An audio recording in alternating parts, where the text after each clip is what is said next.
কি যে একটা বাটা করলাম, জামাই তো আমার পাগল হয়ে গেছে আমার ভাতের বাটা খাইয়া।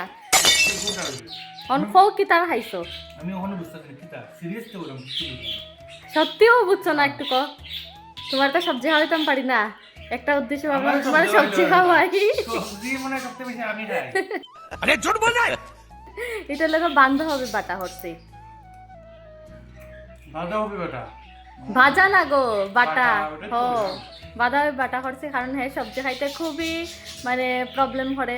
না এটা খাইতাম না, এটা খাইতাম না, এটা খাইতাম না, এটা লিখে ভাবলাম একটা না একটা ভাবে সবজি খাওয়াই। ওই ওই পুরো উল্টা। একদম সবজি খাই এই তো এরকম বানাই সবজি।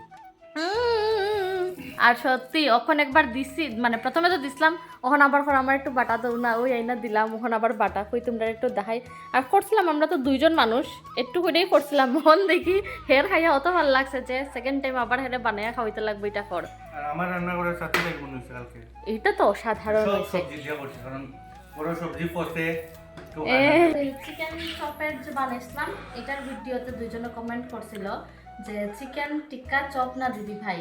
তো আমি বানাইতে আসলাম তো সত্যি চিকেন চপই, আর তোমার কথাও ঠিক আছে টিক্কা, বাট আমি বলে বলে এটাকে টিক্কার শেপে বানাইলি, যেটার লিগে এটা দেখতে পুরা চিকেন টিক্কার মতোই দেখতে লাগে, বাট বানাইছিলাম। কে নাম কি কে কমেন্ট করছে? সুমা দাস নামে একজন কমেন্ট করছিল, আর মধুমিতা চক্রবর্তী নামে আরেকজন কমেন্ট করছিল যে মেকিং ভিডিও দিও।